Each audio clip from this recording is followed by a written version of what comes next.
Hey guys, what's going on? Exciting things happening over here at SJS Industries.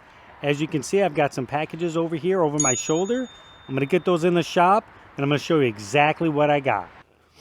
As you can see, I got the X-Tool D1 Pro laser. I got the 20 watt model and all the bells and whistles that come with it. I got the rotary attachment, the infrared laser head, air assist, and the extension kit. So now in the interest of transparency, I did reach out to X-Tool. I asked them if they would send me everything in my cart for free and I would do a bunch of YouTube videos on it. You know, use my influencer influence. And they actually sent me a video response. Influence? You have no influence. Call me back when you're one of the big boys.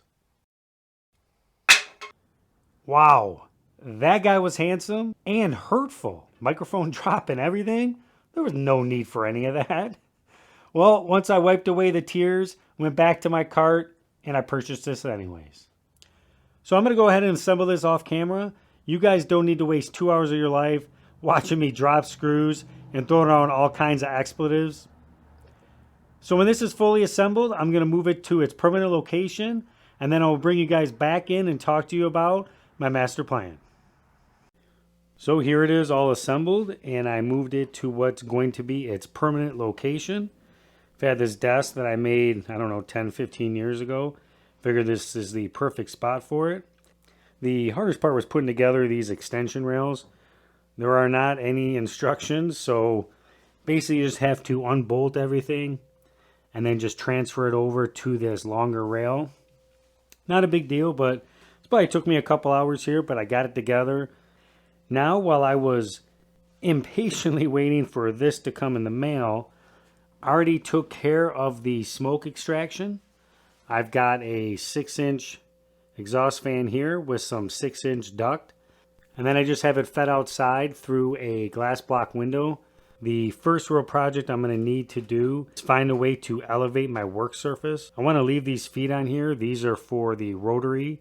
And then also if you happen to want to engrave or cut thicker material, I don't want to have to take these feet on and off all the time. So I've got the honeycomb beds, so I need to find a way to elevate the surface. I've got a pretty good idea about what I'm going to do. So I'm going to go cut that and assemble that, and then I will show you guys what I came up with. So this is what I came up with. This is just some pine that I created, just basically a rectangle. And then I added another support here in the middle because the honeycomb beds are going to go from inside of this rabbet to halfway onto this board here, and then again from halfway on this board here to inside that rabbet there. And then that will hold this entire surface up so that I can cut it. And then if I want to use the rotary or some thicker material, I can just pull that honeycomb out and I will have a work surface. I ran a couple of very quick cuts here, but as you can see, the surface now is elevated so that I can place my material on top of this honeycomb bed, and it will be at the right height so that I can cut it there with the laser. And then obviously you can adjust these heads up and down. But I think this is going to work. I think that this will allow me to be able to cut thin materials such as 1/8 inch and 1/4 inch. So then if I decide that I want to cut something thicker, I can just take this right out, pop that right out of the way, and now I've got my full depth here. I can put the rotary here. I can put something thicker. So this allows me to have versatility. I think this is going to end up working out real well for me. Now that I've got my laser set up and assembled, got my work surface pretty well how I want it, got my smoke extraction, now I need to make an enclosure. That was my plan this whole time when I ordered this, was to make an enclosure. That way I can keep the smoke and the fumes out and I can protect everybody's eyes. I will put some of that orange safety acrylic in there so that way if anybody does happen to look in there, people get curious, I won't harm their eyes or anything like that. So I'm going to move this over to a different table and then I will just make an enclosure. Once I finish that enclosure, I will put all of this together and then I will bring you guys back for the final product.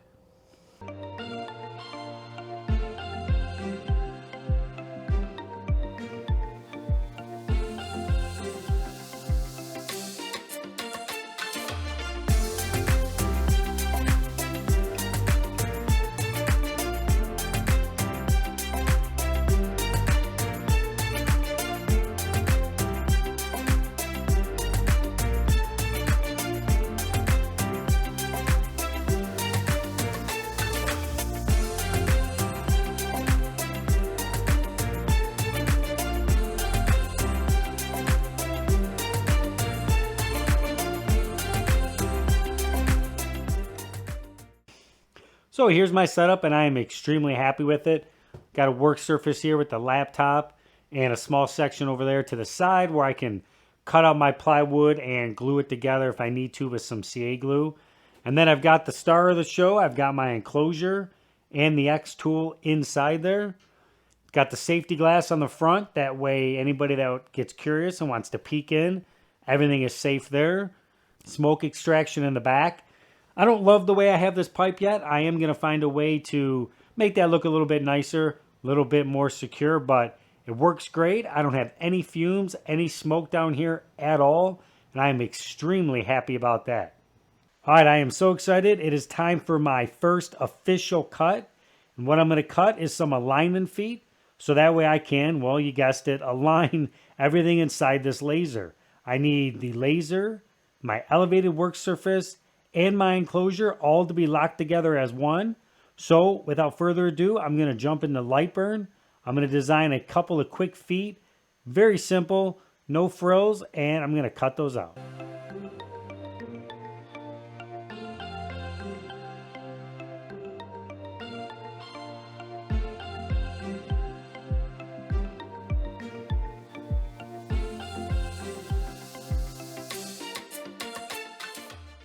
So basically, my thought behind this design was this outer edge here is going to register against my enclosure.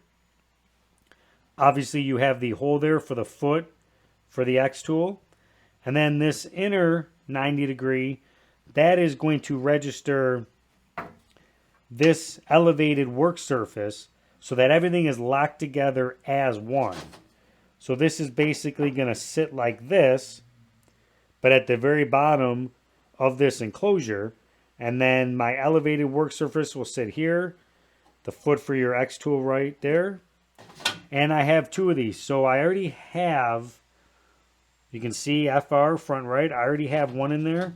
So my plan is to double this up so that I have twice the amount of surface area to register everything in there. And then once everything is locked together, no matter what I do, if this thing gets bumped or it gets moved, it will all move as one unit and it will not screw up any sort of alignment. So the only possible issue I can foresee with this laser is the fact that because I'm using these honeycomb beds, I don't have any kind of grid on my spoil board. So it's going to be a little bit harder for me to kind of square up items. Let's say I have a piece of plywood. I think 12 by 9 is a pretty stock size, and I want to engrave a picture on the entire piece, the full 12 by 9. Well, then I need to make sure, obviously left to right and vertically as well, everything is squared up, everything is lined up correctly so that the picture can be centered. Most of the time, if you're cutting things out like this, that alignment is not nearly as critical.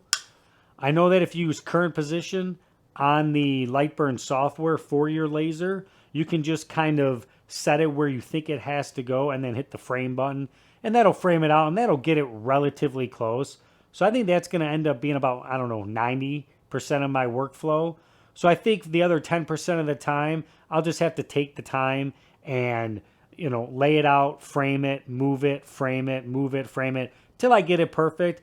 I don't think that's that big of a sacrifice to make. I like the fact that you can cut a lot cleaner and a lot faster with the honeycomb bed. You don't get all that burning on the backside. Well, that's about it for this video. I thank you all for watching. If you found this video at all useful or entertaining, please give me a thumbs up and think about subscribing. I'm going to have a bunch more videos using this laser and this setup here. If you guys have any tips or tricks on how to better set up files or how to cut corners to save time with the laser and Lightburn, please drop those down in the comments below. And if you have any questions about this enclosure, my dimensions or how I built it or why I chose what I chose, please drop those questions down in the comment as well. And until next time, take it easy.